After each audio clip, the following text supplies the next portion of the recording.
आरहत वाङ्मय में कहा गया है, जे मे गुरु सयय मनुशासयन्ति ते हम गुरु सययम पूजयामि। जो गुरु मुझे सतत अनुशासना देते हैं, शिष्टि प्रदान करते हैं, मैं उन गुरुओं की सतत पूजा करता हूँ। गुरु पूजनीय होते हैं। संसार में लौकिक विद्या देने वाले भी गुरु होते हैं, अध्यापक भी गुरु होते हैं,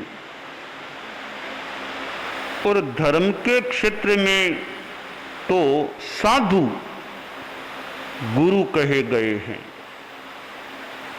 अरहंतो मह देवो जावद जीवम सुसाहुणो गुरुणो जिन प्रणत्तम तत्तम ये सम्मत्तम मये गह्यम। अरहत मेरे देव हैं।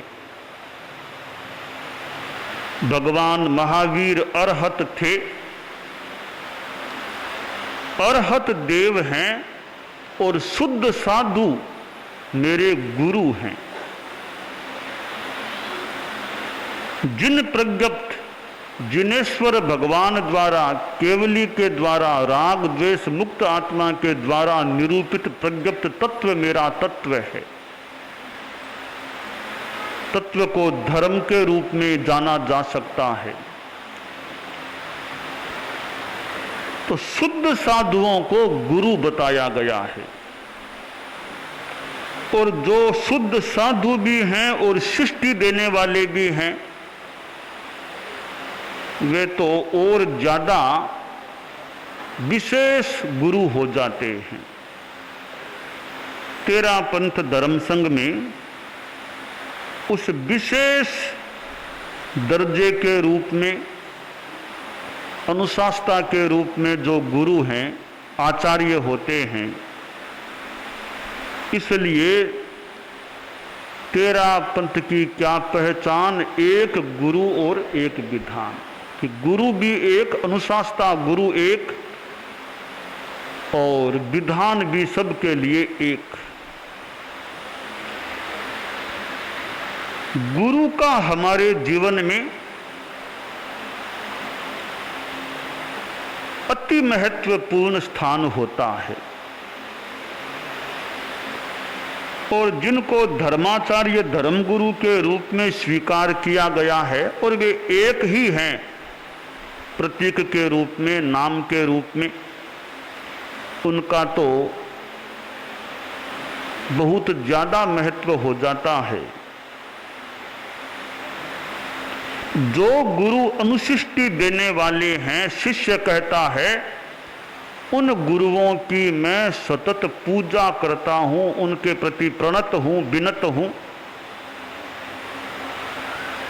और गुरु का निर्देश, गुरु का मार्गदर्शन मेरे लिए शिरोधार्य है।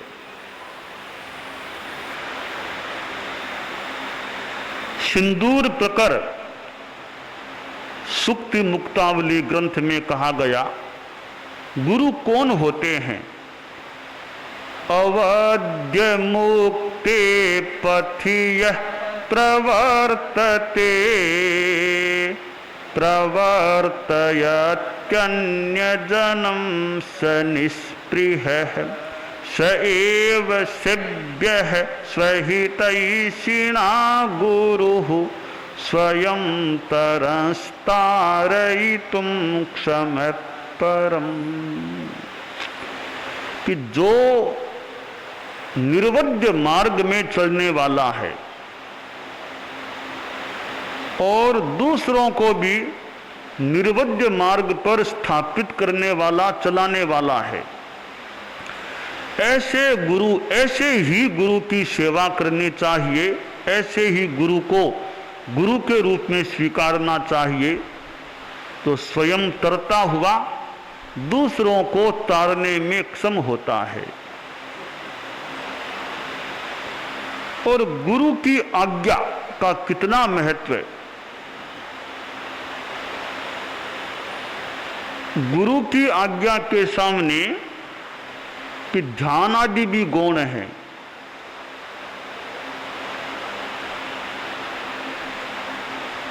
इसी ग्रंथ सुक्ति मुक्तावली में कहा गया, किं ध्यानेन भवत्व शेष विषय त्यागैस्तपो धिकृतं पूर्णं भावनयालमिन्द्रियदमयि पर्याप्तमाप्तागमयि किन्त्वेकं भवनासनं कुरु गुरु प्रीत्या गुरोः शासनं सर्वे येन बिना बिनाथ बलवत् स्वार्थाय नालं गुणः। आचार्य प्रवर ने कहा कि तुम ध्यान करते हो गया तुम्हारा ध्यान। क्या मतलब ध्यान से? और तुम विषयों का त्याग करते हो, प्रत्याख्यान करते हो। तपस्या करो, त्याग करो, कोई खास बात नहीं है। भावना भाता हूं, हो गई तुम्हारी भावना, पूरी हो गई भावना कि इंद्रियों का संयम हो गया तुम्हारा, इंद्रियों का संयम। आगमों का स्वाध्याय, बस बहुत हो गई आगमों का स्वाध्याय। तो क्या करूं फिर कि भाई ये सब बातें बाद की है, पहली बात दूसरी है। वो क्या? एक बिन बिंद्या बेकार, एक के बिना बिंदु शून्य बेकार हैं। एक के बिना बिंदु बेकार कैसे हो जाते हैं? एक सन्यासी था, तो गांव-गांव में प्रवचन करने के लिए यात्रा कर रहा था। चतुर्मास एक नगर में होता, बाकी शेष काल में यात्रा होती। एक गांव में चतुर्मास करने के लिए सन्यासी जी गए। चतुर्मास की स्थापना हो गई, प्रवचन का क्रम शुरू हो गया, प्रातः काल भी रात्रि में भी। और सन्यासी जी ज्ञानी भी थे, प्रवचन कला भी ठीक थी, लोगों का जमावड़ा अच्छा होता प्रवचन में, सत्संग में। एक बच्चा 8 वर्ष का लगभग, वो बाबा जी के उपाश्रय में ही ज्यादा रहता था। 5-7 दिन तक तो सन्यासी जी ने देखा, फिर एक दिन पूछ लिया कि बेटा तुम घर नहीं जाते हो क्या, यहीं रहते हो क्या दिन भर? कहा गुरुजी घर हो तो जाऊं, मेरे घर है भी कहां, क्यों घर क्यों नहीं? तो वह बच्चा बोला कि गुरुवर मेरे पिताजी का देहावसान तो मेरे जन्म से पहले ही हो गया था, और मैं जब 1 वर्ष का था तब मेरी मां का भी देहावसान हो गया। फिर मैं अकेला रहा तो मेरे चाचा ने मुझे पाला पोसा। कुछ दिनों पहले उन्होंने कह दिया कि अब मैं नहीं पाल सकता, इतने वर्ष तुमको पाला, अब तुम जानो, तुम्हारा भाग जाने, अब मैं नहीं पाल सकता, तो मैं अकेला रह गया हूं। कहीं से मांग तांग कर खाना खाता हूं, बाकी घर कुछ नहीं है मेरा।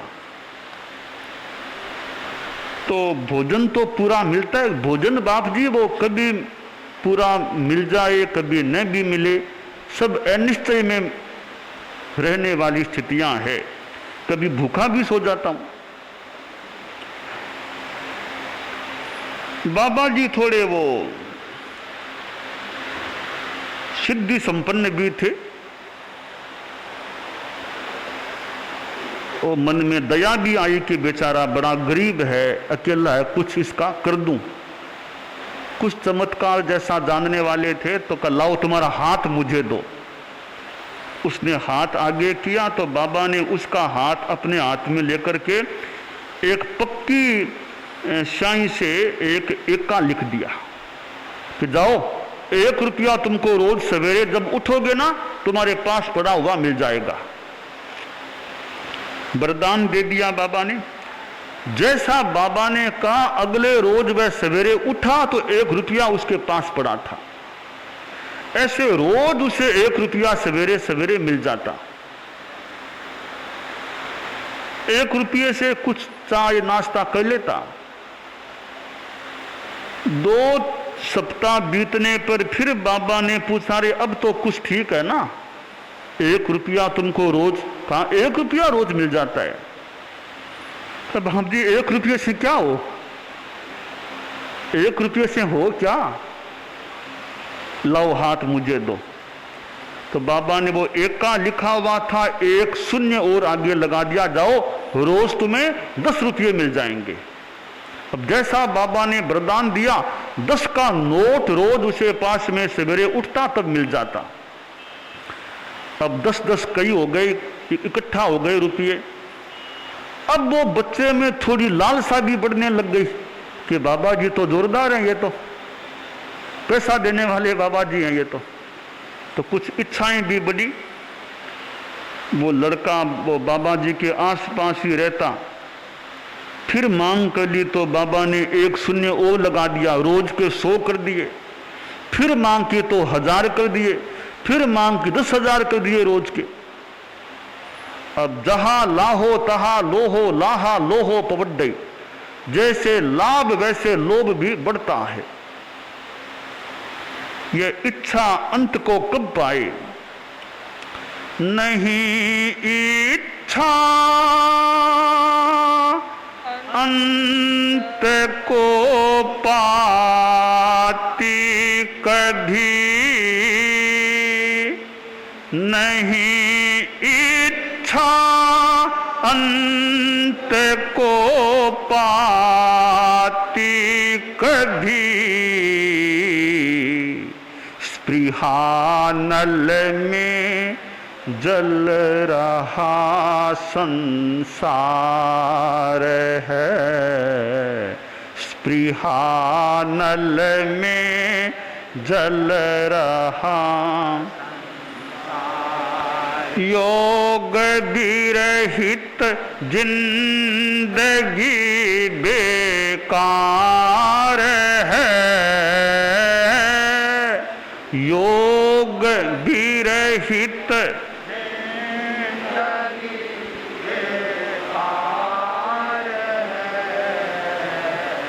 साधना ही शांति का आधार है, साधना ही शांति का। 10,000 तक तो बढ़ा दिए तो वो इच्छा तो और आगे बढ़ने लग गई।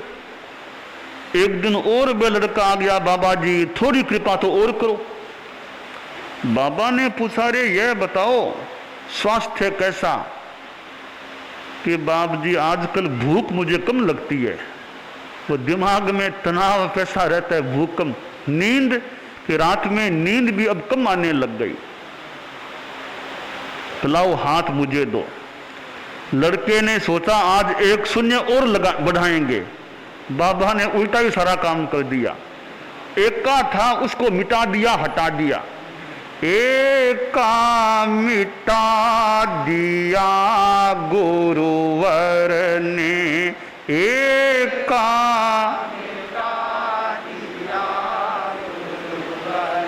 केवल शून्य रहे अब कर में, केवल शून्य रहे एका मिटा दिया गुरु। एका मिटाया, कोरे शून्य रह गए। अब 1 भी रुपया मिलना बंद हो गया। बाबा ने कहा, रे इस लालसा को कम करो, संतोष करो, तब तुम सुखी बनोगे। तो एका न रहे तो कोरे शून्यों से क्या हो। तो आचार्य सोमप्रभ सूरी ने कहा है कि ध्यान का भी इतना महत्व नहीं और त्याग तपस्या का इतना महत्व नहीं, आगम पढ़ने का इतना महत्व नहीं, इन सब से ज्यादा महत्व है गुरु की आज्ञा में रहना। किन त्वेकम भवनाशनम कुरु गुरु प्रीत्या गुरोः शासनम। तुम गुरु की आज्ञा में रहो, गुरु का विनय रखो। सर्वे ये न बिना बिनाथ बलवत स्वार्थाय नालम गुणा। उदाहरण दिया कि सेना है तो सेनापति के बिना सेना का कितना महत्व रहेगा। तो सेनापति विहीन सेना, वैसे गुरु आज्ञा विहीन तपस्या, गुरु आज्ञा विहीन स्वाध्याय कमजोर है।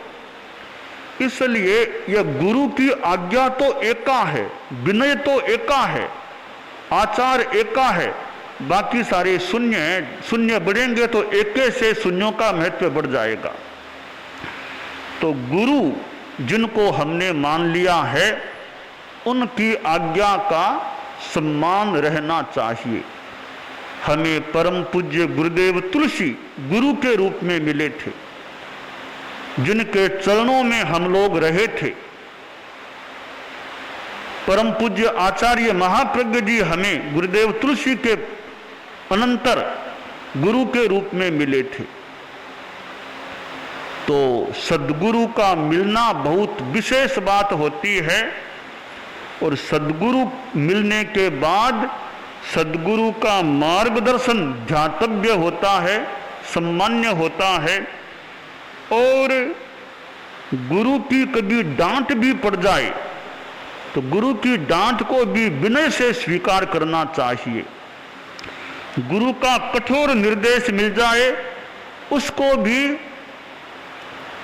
पालित करने का, कार्यान्वित करने का प्रयास करना चाहिए। अमोहं वयनम कुज्जा आजर्यस्य महत्पणो तम परिगिज्ज वायाए कम्मुना उभवाये। गुरु का वचन हो, आचार्य का वचन हो, उसको अमोघ सफल करने का, कार्यान्वित करने का प्रयास करना चाहिए। वचन से उसको स्वीकार करो, तैत गुरुदेव स्वीकार करो, और आचरण से उसको संपन्न करो, कार्यान्वित करो। गुरु कड़ाई से भी फरमा दें, उलाहना भी दे दें, उसको भी सम्मान दो। परम पूज्य गुरुदेव भारमल जी स्वामी हमारे दूसरे आचार्य श्री विराज रहे थे और व्याख्यान रायचंद जी स्वामी दे रहे थे। तो कोई व्याख्यान में कुछ गलती हो गई होगी। भारमल जी स्वामी ने जोर से फरमाया, अरे रायचंद कहीं गपोड़ा मारे यहाँ। व्याख्यान के बाद में रायचंद जी स्वामी अंदर आए, बोले गुरुदेव कोई गलती मेरी हो गई थी तो आप मुझे एकांत में फरमा देते, क्यों जोर से सबके बीच में क्यों फरमाया। भारमल जी स्वामी ने कहा बुलाओ खेतसी को। खेतसी स्वामी उनके रायचंद जी स्वामी के मामा होते थे संसार पक्ष में। बुलाओ खेतसी को, इसके मामा को बुलाओ।